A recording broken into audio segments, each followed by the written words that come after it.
Hey everyone, Meowinson here, and I'm bringing you an update on the Reds playthrough that I have going on. And we just finished up spring training where we went 15 and 11 as you can see here, and then in April we lost the game against Milwaukee. So overall, I haven't really been playing too much lately. I know I've said that a couple times, but the way I play OTP is sometimes I get really into it and play a lot, and sometimes I space out. Recently, World of Warcraft Legion came out, so I've been playing that an absolute ton and have had zero time for any other games just because I've been focusing on that. And a bit of some somber news, just to give you a time frame around when this is being made, is Jose Fernandez, the young stud pitcher, has passed away recently. I believe it was either yesterday or 2 days ago. In real life, not in the game, so don't be confused in case you might never have found out or whatever, but I'm assuming anyone who ever watches this would know. So I've been debating potentially retiring him and retiring his number, but I figure I might as well let him play out his career, see where he ends up, and if I ever get this playthrough far enough into the future, I'll definitely retire his number for the Marlins for sure. So very sad news for that, and I'm very sad of his passing. You know what could have been. He was definitely a Hall of Famer, superstar heading in. So aside from some very sad news like that, let's move on to the other stuff we got here for us. And let me start this off by prefacing this by saying that I was writing a bunch of information of everything that I shouldn't forget because I knew that I'd take enough breaks in the OTP that I'd forget on a notepad. And as I was writing them, only 3 things got saved and the rest all got deleted because my computer just did some really crazy freezing. One screen, like blue screen, because I have double monitors, bunch of crazy sounds, really freaked me out. So I just turned it off and back on and it didn't save. So sadly, the only information I have for you guys is, first off, nobody got an award except for Nelson Claudio, who you can see here, 2017 NL All-Star and 2017 NL Rookie of the Year. So he was both a Rookie of the Year and an All-Star with his amazing first year in the bigs. Luckily, we snagged him up. Number 2 is something just very random, but I found pretty funny and something that I like, is Aroldis Chapman. His control is up by quite a bit. He's at 53 control, and he might have even dropped. No, it went up again. If I recall correctly, his control was in the 40s and actually was dropping quite a bit throughout the season. So it seems throughout the offseason he worked on it. It's up to 50-something, which is pretty scary because an Aroldis Chapman with good control is something to really fear. Last year he only had a 3.9 K9, which is a little bit lower than he usually does. He's someone who averages 4 consistently, like 4 plus consistently. So if he can even bring that down a little bit more, that's going to be a very, very scary closer to face. So here's hoping that that control metric keeps going up and that he stays healthy for us, because I offered him a big deal like this for a reason. He's a very, very good closer. And then next up is completely random. God, I wish I had the list. There was so much. Is Matt Moore's control went up, and I know you're wondering, like, what? Matt Moore? I actually signed him to fight for the 5th spot right now, and he developed, funny enough, positively. And his control went up a decent amount, I believe. He's lost a couple of stats, but some stuff went up too. A lot of it was just potential, but his control was down in like the 50s or like 50, and that's 55. But he didn't win the spot anyway, so let's start off with the batters. So right now I have the split for, I believe, spring training. Yes, I do. So let's just sort this by positional, which I think I had it. So our starter, Tucker Barnhart, you can see he batted 321, 382, 462. Not very bad at all. He got 1 home run, brought in 21 RBIs, played pretty well in spring training. And then you got his backup, Ramon Cabrera, who played very well. He got about 40 less plate attempts, and he started definitely a lot less games, but played 22 games. So, you know, obviously it's a little bit inflated, but still, he has a 452 average, 489 on-base percentage, and 619 slugging, which is great. Also knocked out a home run and brought in 11 RBIs of his own. Next up, you got Joey Votto, who is very much more like his old self and not like the previous season he had. Let's hope he can pick himself back up, because if you remember, he put up a 2.2 WAR season, and his average was pretty low, a lot lower than it usually is, and his on-base percentage was roughly around the same, but not your typical, you know, Votto stats for sure. As well as you can see, he's regressing in his ratings as well. So don't know how much more we can get out of Votto, but hopefully 1-2 more years out of him will be enough. And he went 320, 462, 480. Taylor Lindsay, who is a guy that I picked up in a trade with San Diego because he looked interesting to me. He provided some depth at second and short in case people go down. He had very overall, I'd say very average to slightly above average ratings, with his gap power being on the higher end. His speed, stealing, base running, all this was pretty much average, and then his defense was pretty average too. So overall, a very average guy, which is what I wanted out of a backup. He seemed to be doing fairly well with San Diego, and before he was playing with them, he played a little bit in AAA where he did very well. He had a AAA stint in 2016 where he did very, very well, and his Major League debut over in 2016 didn't go so hot, but that's all right. Next up, we got Tony Renda, who is our young second baseman. As you can see, his stats, I think, have improved a little bit. He's lost some, but he's improved quite a bit overall in some things. You can see his speed, defense, contact and power and all that stuff is up. So he's improved a little bit, and he did pretty well. 255, 328, 491. Nothing super fancy, but not bad at all.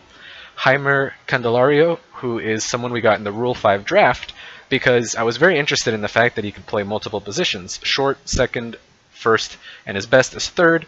Admittedly, his short, second, and first need a lot of help, but if we just need to plug someone in really quickly for a day or 2 days or like a week for an injury, he could take over that position, no big deal. He plays third base at the best. As you can see, his ratings actually, he's not really amazing outfield, but I guess you can shove him out there if you really need someone, but his infield's definitely a little bit better. And he is a very average person as well when it comes to all of his batting, except for his contact, which is not half bad at all, and he has really crazy gap power, so expect a lot of doubles coming out of this guy. If he had a bit more wheels, I think we'd expect quite a bit of triples out of him, but this is pretty good. 59, 45. If you check out his AA and AAA stats, he just absolutely killed it. He's doing great. So, who knows, potential starter in the future maybe? And he batted only 200, 290, 283 sadly. Again, it's spring training, so you never know. A lot of these don't really mean much, but it's just nice to go over them. Eugenio Suarez, who's honestly acting like our star player, right behind Votto, who got a 264 average, 323 on base percentage, 494 slugging. Not the best average, pretty good though, and his on base percentage was alright, but overall, I don't mind it. It's not bad. Ehire Drianza, who just did very poorly. I'm probably not going to bother with him. Zach Cozart showing some life with 261 average, 320 on base percentage. Definitely very nice to see out of him. 391 slugging. Can't expect much out of him there. Nori Chika Aoki. Apparently I found out his name a while ago. That is actually Nori Chika. And he's batting 315, 409, 500. Very solid over 44 plate attempts and 15 games. Jesse Winker, who definitely stepped it up quite a bit. He had 61 plate attempts. He played in 26 games, so he got a few at-bats in there. He was batting 298, 450, 425, or 426 possibly. The sixes always throw me off in this monitor. I was actually debating putting Winker as the starter. Originally, I wanted him to be the starting fielder, either left or right, and I wanted Waldrop to be the backup, but Waldrop started overperforming and took his spot from him. But as you can see, 243, 309, 448 isn't terrible, of course, but it's not really great. And a 1.1 WARs, it's alright, it's pretty solid, but I always felt like Winker had the potential to surpass him. Because if you look at this, I believe it was 247, 209, and then over here you have like double that. And Winker wasn't doing half bad. I mean, he posted a 249 average, a 364 on base percentage, and that's not the 6 messing me up, by the way. That's the fact that I have this thing over my screen blocking it that says Activate Windows, and 411 slugging.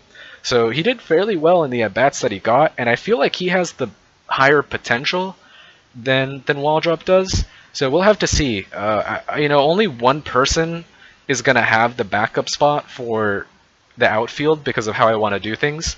So it's going to get a little bit interesting. And moving on to Phil Irvin, who is a guy that I brought up from AAA, who has pretty solid statistics. He's 25 years old, and his AAA was pretty good, and his AA was, that was also pretty good. So I decided to see how he would do in spring training, but it seems he needs about another year in AAA maybe. I think he's okay to play in the majors. I'm not really sure. But the thing is, we just have so many different people that can play. It's like I don't know what to do with him, Maybe I'll look to trade him, get some trade bait for him or something, but I'm not sure. Overall, he looks like he could probably be the best fielder we have out of everybody. but I'm not really 100% sure. I was hoping he would do well enough in spring training to really impress me. And like I said, I know that spring training numbers don't really matter, but it is a little worrisome to see 206, 301, 222. It really meant he was not seeing the ball well, not 100%. One of the reasons is because why I don't have much space is because I want Ramon Cabrera, Taylor Lindsay, and Heimer Candelario to be here, and that only leaves a spot for one more person, which is one outfielder. So that's, it's going to be one of these guys. It's going to be Nemo, Waldrop, Irvin, because the outfielder is probably going to be Aoki, Winker, and Hamilton. So moving on again, we got Billy Hamilton, 345, 409, 569, 250, 362, 325 from Nemo, and 213, 310, 293 from Waldrop. So as you can see, these are the stats for our batters. Onto our pitching. Basically, this was very, very convoluted. We had like a 4 or 5 man fight over the 5th slot. It was crazy. As you can see here, we have Desclafani and Finnegan over in the relieving roles, because the starting roles fighting over the 5th spot was Cody Reed, Matt Moore, John Lamb, Sal Romano, Nick Martinez, and I'm pretty sure this guy wasn't. Yeah, this guy's a reliever. So yeah, it was 5 people fighting over the 5th slot. Ricky Davis's spot was a little bit, under fire as well if he did a little bit too poorly. But I said, it's okay, I'll let it slide. He did well enough in 2016, and maybe he could pick it up from 2017. But we got plenty of backups to take over him if he ends up not playing well. But the way I see it is it's going to be Desclafani definitely earned from the previous 2 years his 2 spot right now in the rotation. Number 3 is most likely going to go to Brandon Finnegan, so he gets moved up there. And I was actually thinking of maybe moving Ricky Davis down to the 5th slot, but the winner of that spot is actually Cody Reed. So we're going to go through some pitchers really quickly. Let's go through all the starters really fast. So we have, where is he? Where is our star? Nelson Claudio. Here he is. Like always, 16 innings pitched, 281 ERA, 119 WHIP. Didn't give up any home runs. A couple more walks than he usually does, but not a big deal. 10.7 K9. Pretty typical stuff. 233 FIP. Pretty much Nelson Claudio shenanigans. Next up, you have Desclafani, who pitched a lot of relief. I think he got 1 start, and then he pitched the rest in relief or something like that. He didn't do so hot. He gave us 10 innings, 6.30 ERA because he gave up 7 earned runs off of 10, or actually, where is it? Where are the hits? Hits allowed. Off of 9 hits, sorry. 10 runs. 3 home runs, so he had a crazy home run per 9. His whip was alright because at least he didn't really walk too many people, and his strikeout rate was alright. I can't really blame him. He's done well enough in the past that it was just a rough spring training. It was just shaking off the rust, all that, whatever. It happens. Brandon Finnegan, he got up here with 18 innings pitched.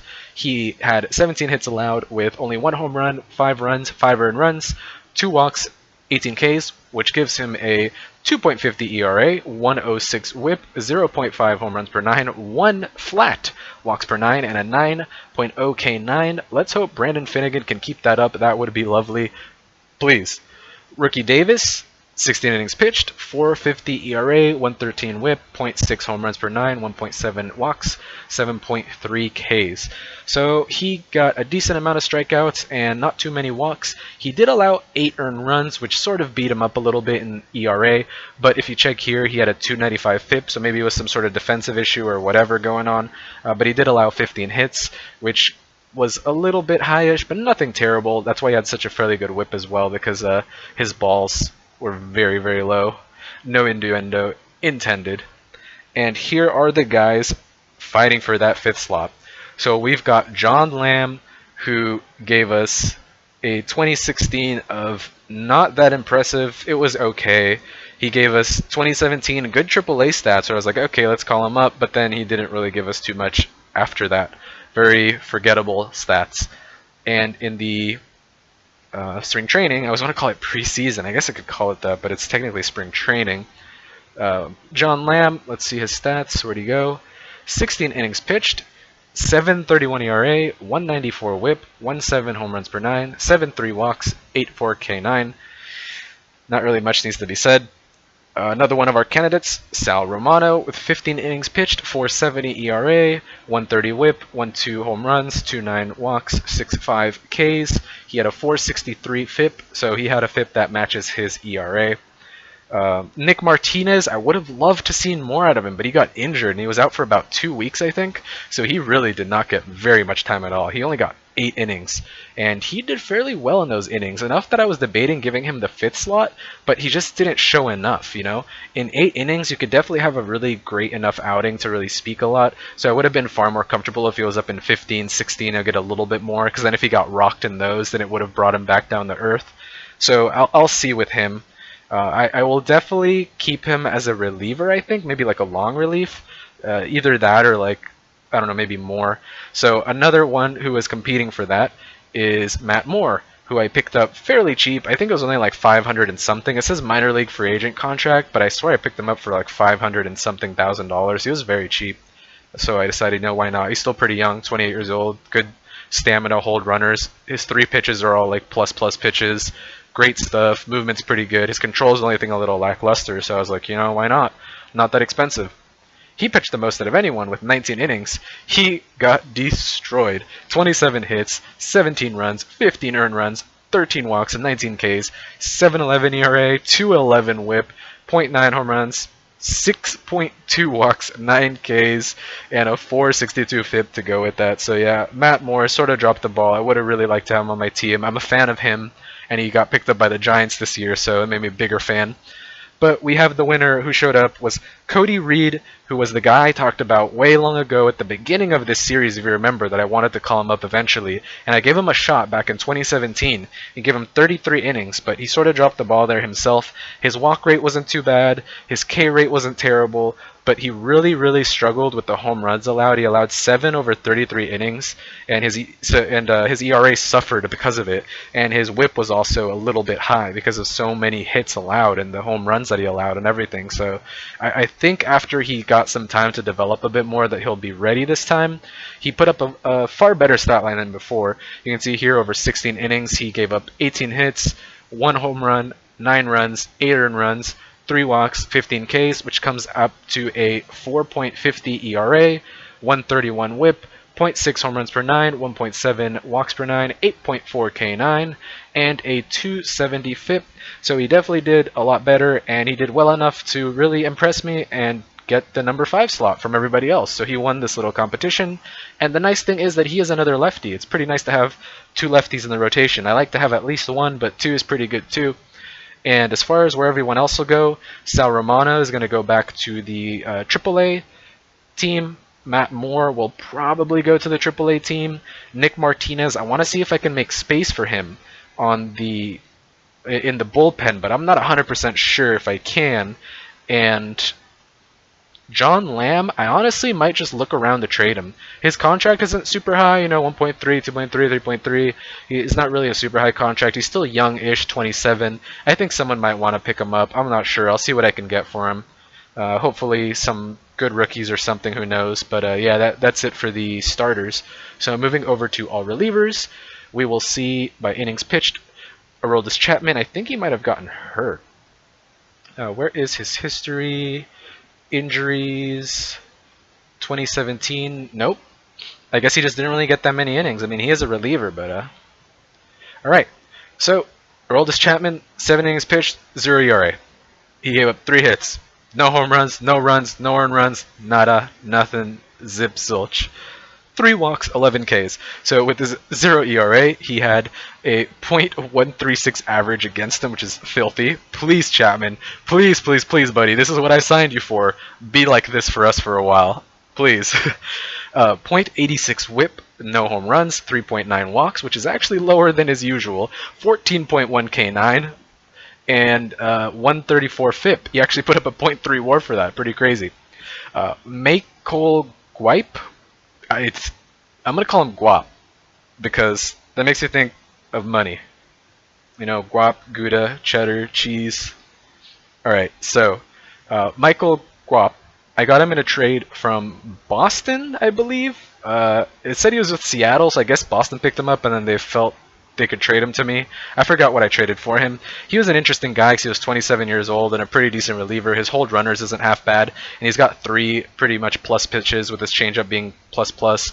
Really good control, you know, plus control, plus stuff. Movement is a little lacking, but I don't think it should be a huge deal, and his splitter isn't really the best, but he's shown some pretty good statistics over the years if you check it out over here. You know, his 2017 was good, his 2016 was good, his 2015 wasn't really that hot, but you can let that slide. That was basically 3 years ago. So he seems like someone that was pretty interesting. He gave us 11 innings with a 3.18 ERA, 159 WHIP. I'm assuming that came from the hits and the decent amount of walks he gave. Yeah, 0.8 home runs per 9. Here's the 4.8 walks. So it was only the fact that he only pitched 11 innings and gave up such a big amount of walks. 11.1 K9 and 346 FIP. So his FIP is pretty much close to his ERA. Junichi Tozawa, who is the pitcher we had last year, and I believe he got hurt for quite a while as well, if I remember correctly. Or not, I guess. Only 7 days. Interesting. Oh, yeah. He was actually one of the people we had to rely on quite a bit because of all our people getting hurt, and he gave us a very good year. He only put up a .2 WAR for whatever reason, but these stats are very solid. I mean, he did great for us. And he pitched 15 innings of 3 ERA ball, 107 WHIP, 1-2 home run 9, 3 balls, 8 strikeouts, and I mean 3 walks, sorry, with a 4.07 FIP, so I guess FIP a little higher than his ERA, but he was still pitching pretty much close to himself. I guess WAR doesn't, whatever, screw WAR in this sense. I like Junichi. Drew Storen, who had 93 games last year. Holy cow, did he really pitch? How many times was he injured? Well, he missed 4 months and then 5 weeks in 2018, so he missed 4 months in 2017. Or not missed, and he still got 93 games in. Wow, we put in a lot of work with him, but he did work. He did very well for us. ERA was a little high, but I mean overall he didn't seem like he did that bad. Still has his great movement and control, and his stuff is not bad at all. So hopefully we can get a couple more years out of him. Got him on another 3 years of contract, which is pretty good. He'll be 33, 34-ish. Drew Storen, 235, 124. No home runs allowed, 1.8 walks, 8.8 K9, 281 FIP, one of our better relievers. Jacob Rame, who lost movement and control quite a bit. I'm thinking of dumping him, I believe, so that might make room for Nick Martinez. He had a not so great spring training, 15.1 innings, gave up 14 hits, 2 homers, 6 runs with 6 earned, 7 walks, 12 Ks, and that was 3.52 ERA, 137 WHIP, 1.2 home runs per 9, 4.1 walks per 9, and 7 K9 with a 490 FIP. Fairly high FIP.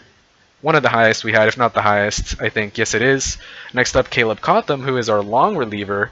And how many innings did he get? Yeah, he still got 16 because I think I left him as a long reliever. His stuff is very good. You know, he's got basically one just amazing. That's like his ace pitch is this changeup, plus curve, really close to plus slider, plus fastball. He still has his control, has great stuff. His movement isn't great, but it might be going up, it might be going down. His current and potential movement have actually gone up, so he's gaining in movement, which is going to be nice. And he did 16.2 innings. He got 19 hits, 2 home runs, 9 earned runs with 9 runs, 5 walks, 18K, 4.86 ERA, kind of a high ERA because of the home runs allowed, had a bit of a home run issue, 144 WHIP because of the hits allowed. I don't think he really had that many walks. 1.1 home runs per 9, yeah, as you can see, 2.7 walks, so he didn't really have that many, 9.7 K9 and a 350 FIP. And lastly, Danny, I can never pronounce his name. I want to say Farquhar, but it looks like Farquhar. But I guess Farquhar. I'll just call him that for now until I look it up, because it isn't, I mean, whatever. It's Farquhar, whatever. Danny boy. Very good stats. Trade with Tampa Bay in 2017. He pitched for us 20 innings. He did fairly well in those 20 innings, and he pitched 17.2 innings. He pitched the most out of any of the relievers, with only 12 hits allowed, gave up no homers, only 3 earned runs, 6 walks, 18 Ks, for a 1.53 ERA, 1.02 WHIP, no home runs, 3.1 walks per 9, 9.2 strikeouts per 9, and a 252 FIP, so definitely not too bad out of him. Overall, our pitching and our batting seems to have done fairly well in the spring training. So I'm kind of confident going into this year. Like I said, in 2018 is when you're going to start seeing more of our rookies coming up, and that's Phil Irvin. he still seems pretty solid, so you might see a little bit of him. Brandon Nemo, he's going to be the guy who's going to potentially be the backup guy who plays and fills in case someone starts underperforming or gets hurt. We're going to have Jesse Winker still, who's still pretty young, probably be one of our main guys. You know, if Nori Aoki doesn't show up and have a year like he did last year, we have Waldrop to also fill in. Who else do you got here? You got Taylor Lindsay, you know, young guy. He's played in the majors a couple of times, but nothing amazing. Jaimer Candelario, who's never played in the majors. Ramon Cabrera, who has played in the majors for one full season, I guess, sort of. Like, he hasn't really played too much, so we still have a lot of young guys. In terms of pitching, Cody Reed's finally called up, and for what might be a full season, hopefully. Don't jinx anything. You know, a lot of good stuff looking. We got a lot of other guys coming up too. I believe someone in like AAA or AA. We got Curie Mella here, who seems to be developing well. Even though he didn't have the best AAA, maybe he'll do well this year and can be called up next year and, you know, make up for somebody else.